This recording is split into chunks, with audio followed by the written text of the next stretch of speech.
ये सीजन 3 का last episode होने वाला है और इस एपिसोड के अंदर हम ज़ोइंग और यूजिन की शादी देखेंगे, तो इस वीडियो को एंड तक जरूर देखना। पिछले एपिसोड में हमने देखा कि ज़ोइंग और यूजिन की शादी होने वाली थी। साथ ही साथ हमें यह भी पता चलता है कि डीमन गॉड ने मास्टर क्यूबाई की सोल को कैद कर लिया था। अब आगे तो ये एपिसोड बिल्कुल पिछले पार्ट के एंड से शुरू होता है। किंगसी ज़ोइंग से कहता है कि भाई आज तुम ट्रेनिंग करने कैसे जा सकते हो। ज़ोइंग कहता है आखिर आज ऐसा क्या खास है जो मैं अपनी ट्रेनिंग नहीं कर सकता। तो किंगसी बताता है कि भाई आज तुम्हारी शादी होने वाली है। ज़ोइंग हिचकिचाते हुए कहता है कि मुझे याद है, लेकिन अभी शादी होने में थोड़ा समय बाकी है। किंगसी बताता है कि बाहर आपसे कोई मिलने के लिए आया है, आप उनसे जाकर मिल लो। ज़ोइंग जब बाहर आकर देखता है तो यहाँ पर एल्डर चैन और एल्डर ही आए थे। एल्डर ही ज़ोइंग से उसका हालचाल पूछते हैं।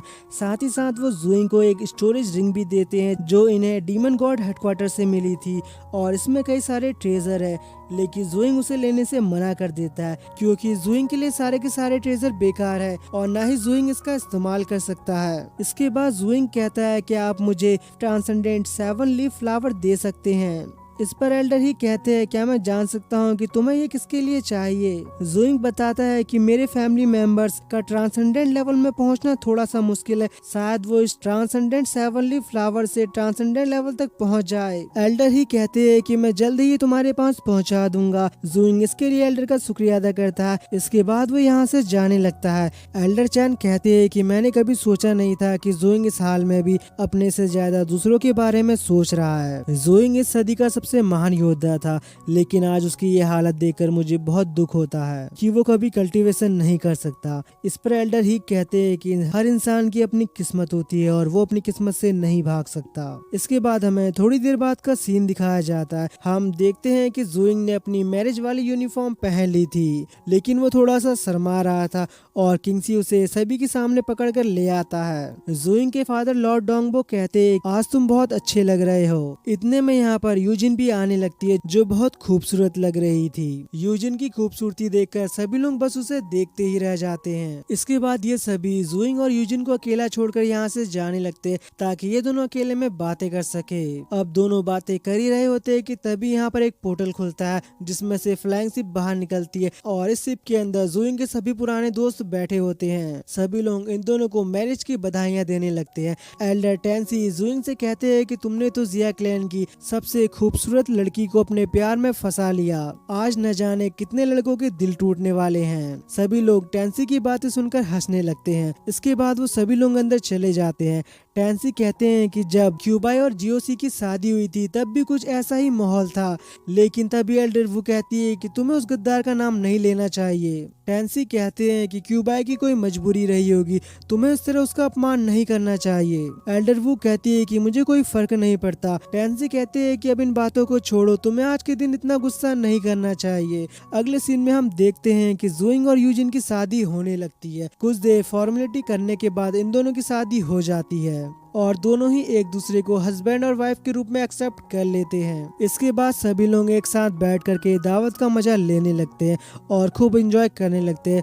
कुछ देर एंजॉय करने के बाद ज़ोइंग और यूजिन अपने कमरे में आने लगते हैं। तभी ज़ोइंग नीचे ही बैठ जाता है। यूजिन कहती है क्या तुम ठीक हो और उसे उठाने लगती है, लेकिन तभी ज़ोइंग यूजिन को अपनी ओर खींच लेता है और अपनी बाहों में पकड़ लेता है। यूजिन शर्माते हुए कहती है कि तुम्हारे मेडिसिन लेने का वक्त हो गया है। ज़ोइंग कहता है कि मुझे तुमसे कुछ बातें करनी है। वैसे तो मैं प्यार भरी बातें करने में ज्यादा अच्छा नहीं हूँ, लेकिन कुछ बातें हैं जो मैं तुम्हें कहना चाहता हूँ। तुम्हें याद है मैंने तुम्हें एक बार ब्लैक विंड क्लिफ में कहा था कि मैं तुम्हारे साथ मिलकर इस दुनिया को बचाना चाहता हूँ। तब से तुमने हर मुसीबत में मेरा साथ दिया है और मैं हमेशा तुम्हें चिंता में डाल देता हूँ और ना ही तुम्हें समय दे पाता हूँ। तुम्हें लगता होगा कि मैं तुम्हारी चिंता नहीं करता, लेकिन मैं तुम्हें सच में बहुत प्यार करता हूँ। यूजिन कहती है कि मैं भी तुम्हें बहुत प्यार करती हूँ और मैं हर मुसीबत में तुम्हारे साथ खड़ी रहूंगी। इसके बाद दोनों ही एक दूसरे को किस करते हैं और इसके बाद क्या होगा अगर तुम समझदार हो तो खुद ही समझ जाओगे। और फिर हमें अगली सुबह का सीन दिखाया जाता है जहाँ सभी लोग ज़ोइंग और यूजिन को अलविदा बोलकर जाने लगते हैं। ज़ोइंग सभी के सामने खुश होने का दिखावा करता है, लेकिन उसे अभी भी विच गॉड के पॉइजन से बहुत दर्द हो रहा था। तभी एल्डर साव भी यहाँ पर पहुँच जाते हैं और वो ज़ोइंग से पूछते हैं कि अब तुम आगे क्या करना चाहते हो? तो जूइंग कहता है कि मैं अपनी फैमिली और यूजिन के साथ कुछ समय बिताना चाहता हूँ और फिर इसके बाद मैं एक नए सफर में जाऊंगा। एल्डर साहब कहते हैं कि ये तो अच्छी बात है। साथ ही साथ वो कहते हैं कि तुमने होंगसी माउंटेन के बारे में तो सुना ही होगा, मैं वहाँ जाने की सोच रहा हूँ। ये सुनकर जूइंग और यूजिन हैरान हो जाते हैं। एल्डर साहब कहते हैं कि मैं अब बूढ़ा हो चुका हूँ और मेरे पास जीने के लिए वैसे भी कुछ ही साल बचे हैं, तो सोच रहा हूँ क्यों ना मैं एक बार होंगसी माउंटेन में जाकर अपनी किस्मत को आजमा कर देख लूं। क्या पता मैं एक गॉड बन जाऊं। लेकिन मुझे तुम्हारी चिंता हो रही है, कहीं तुम पर कोई खतरा ना आ जाए। इस पर जूइंग कहता है कि आप मेरी चिंता ना करें, मेरा ख्याल रखने के लिए यूजिन मेरे साथ है। इसके बाद एल्डर साहब कहते हैं तो ठीक है, फिर मैं होंगसी माउंटेन पर गॉड बनने के सफर में जा रहा हूँ। अगर मैं होंगसी माउंटेन से गॉड बनकर जिंदा बाहर निकल पाया तो मैं तुमसे दोबारा मिलने आऊंगा। और फिर एल्डर साहब यहाँ से जाने लगते हैं। जूइंग कहता है मुझे यकीन है कि आप गॉड जरूर बनेंगे। एल्डर साहब गॉड इसलिए भी बनना चाहते हैं ताकि वो एक गॉड बन करके गॉड रिल्म में जा करके कोई ऐसा तरीका ढूंढ पाए जिससे जूइंग दोबारा से कल्टीवेशन कर सके। इसके बाद हमें कुछ दिनों बाद का सीन दिखाया जाता है जहाँ जूइंग और यूजिन स्नो ईगल को छोड़कर एक नए सफर में जाने के लिए तैयार थे। किंगसी उन्हें जाता देख उदास होने लगता है।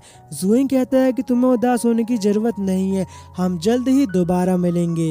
इसके बाद जूइंग की मदर दोनों का हाथ एक दूसरे के हाथों में देते हुए कहती है कि तुम दोनों एक दूसरे का ख्याल रखना और किसी मुसीबत में मत पड़ना। इसके बाद दोनों घोड़ों पर बैठ जाते हैं। जूइंग किंगसी से कहता है कि तुम सभी का ख्याल रखना और फिर सभी को अलविदा बोलकर यहाँ से जाने लगता है।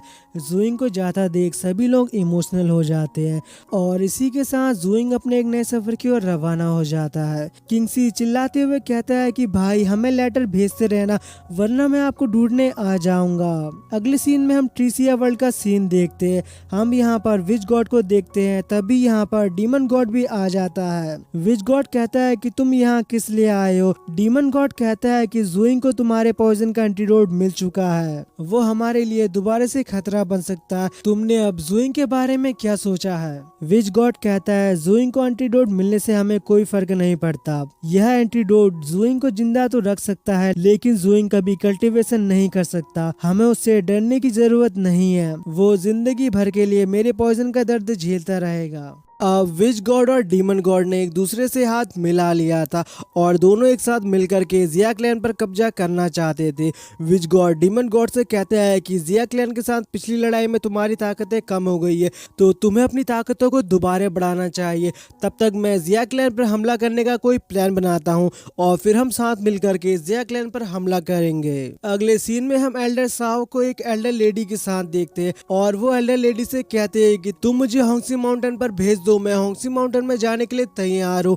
और इसी के साथ ये सीजन 3 एंड हो जाता है। इसका सीजन 4 बहुत ही ज्यादा मजेदार होने वाला है क्योंकि हम उस सीरीज के अंदर कई सारे गॉड लेवल के कैरेक्टर भी देखने वाले हैं। The legend of snow eagle के टोटल 3 सीजन अभी तक आए थे जो मैंने आप सभी के लिए एक्सप्लेन कर दिया है। इसका सीजन 4 कब आएगा इसका कोई अभी तक ऑफिशियल डेट नहीं है। जहां तक मुझे पता चला है कि इसका सीजन 4 2024 के एंड तक आ जाएगा और मैं वो सभी आपके लिए एक्सप्लेन कर दूंगा।